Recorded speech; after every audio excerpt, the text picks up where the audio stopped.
Hello my dear students, this is the chapter 3 and in this class we will read about transformation of sentences.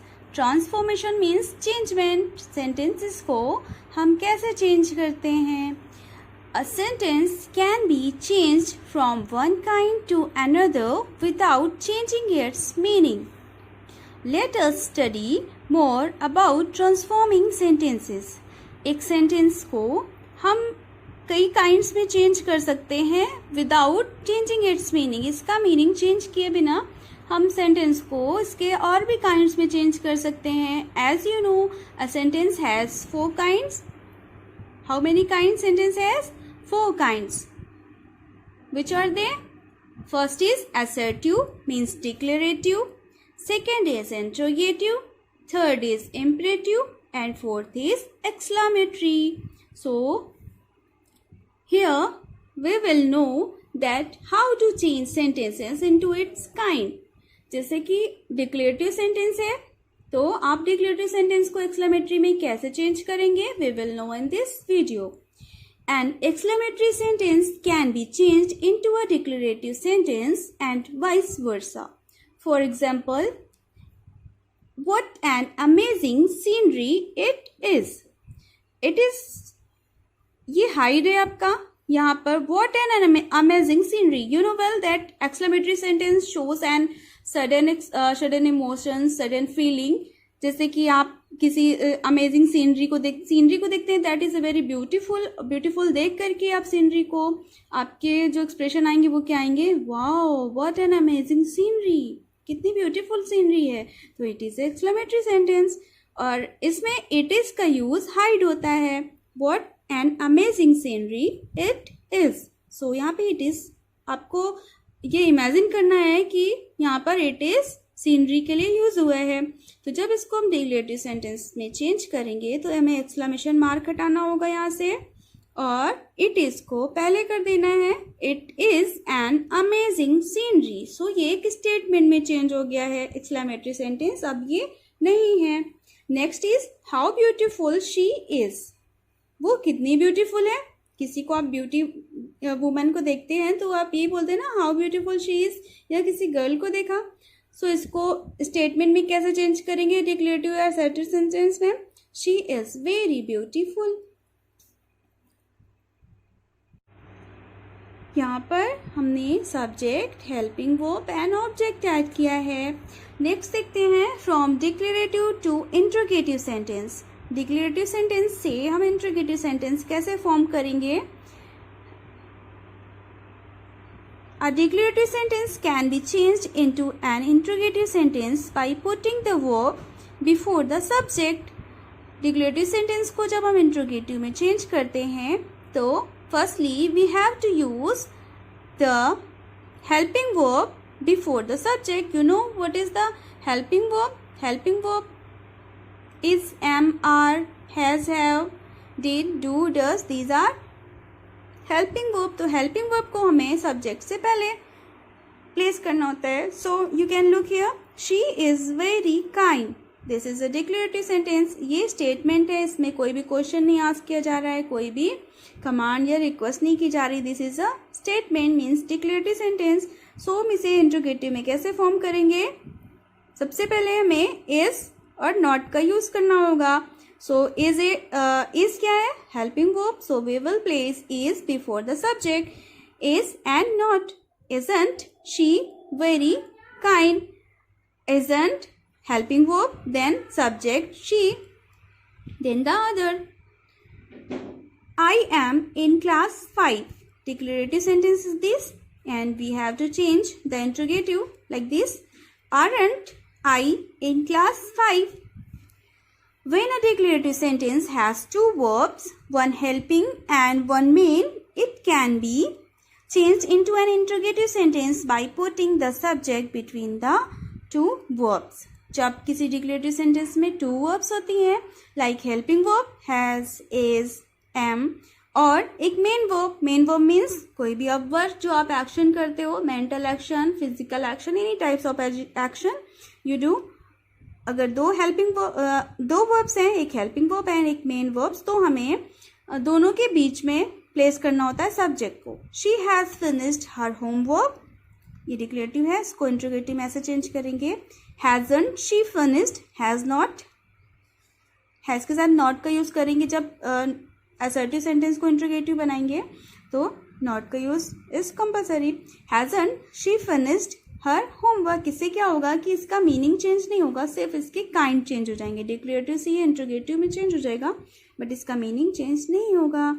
You are going to the fair, declarative sentence, इसको interrogative में कैसे change करेंगे, are you going to the fair. यहाँ पे first क्या आ गई है, helping verb, then subject, then main verb. So when a declarative sentence contains the adverb never, it becomes a verb in the interrogative sentence. अगर आपको declarative sentence में never का use दिख रहा है, so जब आप interrogative change करेंगे तो इसमें आप ever को use कर देंगे। जैसे I never asked you to do it, here you will change like this, did. Why we use did here? Because this is the simple past tense. Here verb की second form use हुई है, it means this is the simple past tense. और simple past tense को जब हम interrogative और negative में change करते हैं तो डिड को यूज करते हैं। Did is the helping verb of simple past tense. Did I ever, never को रिप्लेस किया एवर से। When a declarative sentence contains the adverb no, it becomes any in the interrogative sentence. अगर आपको declarative sentence में no दिखाई दे रहा है, देयर इज नो फन, तो नो को किससे रिप्लेस करेंगे, we will replace no with any. Is there, आपने देखा सबसे पहले में क्या प्लेस करना होता है, helping verb, then there, then no को रिप्लेस किया any. Is there any fun to doing that, so these are completed. So these are the exercises, you have to solve it. Sheela is my best friend, so यहाँ पे आपको कोई भी main verb दिख रही है, नहीं दिख रही है, no. So Sheila is my best friend, तो यहाँ पे आपको क्या करना है, firstly you have to place helping verb is before the Sheila. So is not Sheila my best friend, जैसा कि यहाँ पे लिखा हुआ है। Isn't she very kind, like this you have to change it, isn't Sheila my best friend. Rahul and Amit are going to the school fest. What is the means of fest? Fete, annual fete. Rahul and Amit are going to the school fest. Who is the subject? Here are two subjects, Rahul and Amit. Both are the subject. Rahul and Amit are going to the fest. So, how we will exchange it into the interrogative sentence? Are को हम सबसे पहले right करेंगे, are not, aren't, Rahul and Amit going to the school fest. Are को यहाँ से cut कर देंगे, कहाँ प्लेस करेंगे आर को, यहाँ। Are Rahul and Amit, aren't Rahul and Amit going to the school fest, like this. You have to solve all this exercises. इसी तरह से आपको आगे की भी एक्सरसाइजेस कर लेनी है। Okay, come to the next kind, from imperative to interrogative. Imperative sentence आपको पता है, यू नो वेल दैट, जहाँ पर रिक्वेस्ट यूज होती है, कमांड किया जाता है या फिर ऑर्डर किया जाता है, एडवाइस दी जाती है, दीज आर इम्परेटिव सेंटेंस। जिस भी सेंटेंस में आपको दिखाई दे कि इसमें ऑर्डर किया गया, एडवाइस दी गई या कमांड किया गया, that are imperative sentence. Stop talking, और आपको मैं बता चुकी हूँ लास्ट वीडियो में कि इम्परेटिव सेंटेंस में यू सब्जेक्ट हाइड होता है। स्टॉप टॉकिंग, तो ये किससे बोला जा रहा है, आप अपने सामने वाले से बोलेंगे ना, यू से ही तो बोलेंगे। स्टॉप टॉकिंग इम्परेटिव सेंटेंस है, सो इंट्रोगेटिव कैसे बनाएंगे इसको, यू सब्जेक्ट हिडन था, तो यहाँ पे सबसे पहले विल यू स्टॉप टॉकिंग, क्या आप बातें करना बंद करोगे। यहाँ पे इस तरह से इसको चेंज किया गया है। Please get me a glass of water, यहाँ पे रिक्वेस्ट की गई है प्लीज। इम्परेटिव सेंटेंस इंट्रोगेटिव में कैसे चेंज करेंगे, will you get me a glass of water. You hide था, यू को प्लेस किया एज सब्जेक्ट, और विल क्यों यूज किया, क्योंकि ये आप उनसे रिक्वेस्ट कर रहे हो कि क्या ये करोगे in future, so it is a future tense, so यहाँ पे विल का यूज किया गया है। Change the sentences as directed. Come here किससे बोला गया है, यू से, सो विल का यूज क्यों किया गया है, क्योंकि ये फ्यूचर टेंस के बारे में बात हो रही है। तो will you come here, like this. You have to solve these exercises. Next is from affirmative to negative. You know well that there are two types of sentences also. Affirmative means simple sentences जिसमें negative sentence का use नहीं होता है, और negative जिसमें no का use होता है, not का. So इनको कैसे change करना है? My sister lives in Goa. ये affirmative sentence है, और my sister doesn't live in Goa. So you can see here that live के साथ s यूज हुआ है. My sister is a singular subject, और live के आगे s लगा हुआ. It means this is the simple present tense, and simple present tense की helping verb does यूज होती है with a singular. So यहाँ पे हमें क्या यूज करना पड़ा? Not, क्योंकि not का यूज हम बिना helping verb के नहीं कर सकते. Without helping verb we can't use not. ठीक है, नॉट के बिना आपको सुनने में भी अच्छा नहीं लगेगा. My sister not live in Goa, so it is a not perfect sentence. So we have to use here does. Does is the helping verb of simple present tense. I have many friends. Affirmative change into negative. I have no friends. I have not many friends भी हो सकता है, but here is suitable for this. I have no friends. An affirmative sentence can be changed into a negative sentence without changing its meaning. Affirmative sentence को negative में change किया जा सकता है without changing its meaning. इसका meaning change किए बिना, using not plus prefix. He is honest. Prefix क्या होते हैं? जो भी पहले लगते हैं. ठीक है, honest के पहले जो place होगा वो होगा prefix. और suffix क्या होते हैं? honest के बाद में, जैसे honestly, ly, it is a prefix. So look here, he is honest. He is not dishonest. यहाँ पर not का यूज तो हुआ है, but dishonest means जो honest नहीं हो, ऐसा person जो honest नहीं हो. तो यहाँ पे लिखा हुआ है he is not dishonest. वो ऐसा person नहीं है जो dishonest होते हैं, या फिर वो honest person है. So both meanings are same. She is comfortable. वो यहाँ पे कंफर्टेबल फील कर रही है. She is not uncomfortable. Uncomfortable means जैसे कंफर्टेबल ना फील हो रहा हो. तो दोनों का मीन्स यहाँ पर सेम है. Like this, for words with suffixes. It was thoughtless of you to say so. It was not thoughtful of you to say so. So look at these sentences. Change these sentences into negative sentences without changing their meaning. इनका meaning change नहीं होना चाहिए. आपको ऐसे इनको exchange करना like this. He is honest. So you can look here. He is honest. इसके पहले क्या use हुआ है? Prefix use हुआ है dishonest. So यहाँ पे you can write here he is not dishonest. Like this you have to solve all the exercises. Then come to the question tags. What are the question tags?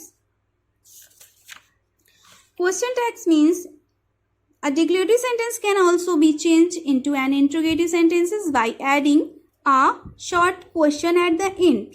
For example, declarative sentences को हम interrogative में change कर सकते हैं last question add करके उसमें. जैसे कि आप एक sentence आपने simply make किया, she is a beautiful.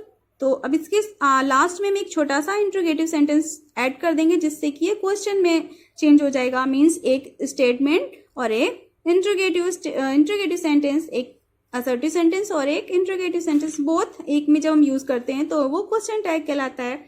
Like she is beautiful. Is not she. वो बहुत ब्यूटीफुल है, क्या वो नहीं है ब्यूटीफुल? तो यहाँ पे क्वेश्चन भी आस्क कर लिया गया. ठीक है, जैसे कि आपको स्कूल जाना है और स्कूल में आपको होमवर्क मिलना है. सो आप अपने क्लास फेलो से बोलते हो कि क्या आप आज स्कूल जाओगे या नहीं जाओगे.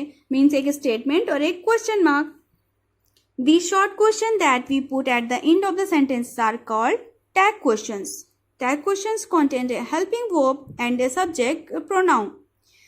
इसके लास्ट में जो ये टैग क्वेश्चन जो आप ऐड करते हो, छोटा सा एक सेंटेंस ऐड करते हो इंट्रोगेटिव, इसमें आप प्रोनाउंस का यूज कर सकते हो और किसी चीज का यूज नहीं कर सकते आप. और इसमें एक हेल्पिंग वर्ब भी आती है, इज आया है, यू कैन सी. और इसका एक रूल ये भी होता है कि इसमें नॉट का यूज कंपल्सरी होता है. अगर यहाँ पे नॉट पहले आ गया है, स्टेटमेंट में आपका नॉट यूज हुआ है, शी इज नॉट ब्यूटीफुल, तो यहाँ पर नॉट यूज नहीं होगा. She is not beautiful, is she. एक ही बार नॉट का यूज करेंगे, ओनली वंस, चाहे पहले यूज कर दें अदरवाइज बाद में. Usually if sentence is positive the question tag is negative. अगर सेंटेंस पॉजिटिव है इट मीन्स सेंटेंस पॉजिटिव है तो क्वेश्चन टैग निगेटिव होगा. और अगर सेंटेंस कैसा है, निगेटिव है, तो यहाँ पर हमें पॉजिटिव रखना होगा. Like this, I am a student और not I. So you can see am, यहाँ पे हमें सबसे पहले क्या प्लेस करना होगा, एम. तो एम आर, जब एम के साथ नॉट का यूज करते हैं तो we will replace it into are. Are not I. सबसे लास्ट में हम प्रोनाउन को यूज करेंगे. सबसे पहले हेल्पिंग वर्ब आएगी, देन नॉट आएगा, then pronoun. You are a good student, aren't you. ठीक है, सबसे पहले क्या आया, helping verb, then not and comma T. O को हाइड कर देते हैं और ओ के प्लेस पे हम यहाँ पे कॉमा यूज करते हैं, you. Okay, so like this more sentences we have to make. She is a student, is not she. He lives in Paris, doesn't he? Here are more sentences. Positive sentence, they live in Paris, don't they? He was happy, wasn't he? They were happy, weren't they? Like this. Negative sentence, as you know कि negative sentence है, not का use जिसमें हुआ है तो हम जो question tag make करेंगे उसमें हम नॉट का यूज नहीं करेंगे. I am not a student, am I, यहाँ पे सिर्फ हेल्पिंग वर्ब यूज की गई है. Then subject, you are not a student, are you. You can see here clearly that we have not used not. Not का use नहीं हुआ है. So complete the statement by adding suitable question tags. He can drive. So यहाँ पे helping verb क्या है, can comma T, he, question tag it's created. You were late, weren't you, were not you. He invited her. You can see that this is the ed का use हुआ है, so this is the simple past tense. So यहाँ पे जो helping verb आएगी वो आएगी did, didn't he. So like this you have to solve these exercises. If a sentence contains negative words like never, seldom, hardly, ever, we generally use positive question tags. For example, अगर आपको कहीं पे इस sentence में never, seldom, hardly, ever का use दिखता है, so हम पॉजिटिव क्वेश्चन टैग्स चेंज करेंगे. शी नेवर, नेवर मीन्स भी नॉट ही यूज होता है. नॉट और never same meaning. So she never comes late, does she. She never comes late, does she. We don't keep our country clean. Don't का use यहाँ पे हो चुका है, so we will not use again not here in the question tag. So यहाँ पे हमने positive question tag use किए हुए हैं. Do we. It hardly ever rains in a desert, does it. Ever का यूज हुआ है, सो यहाँ पे हम positive degree, positive statement use करेंगे, positive question tag. So this is the ending of the chapter. So fill all the exercises and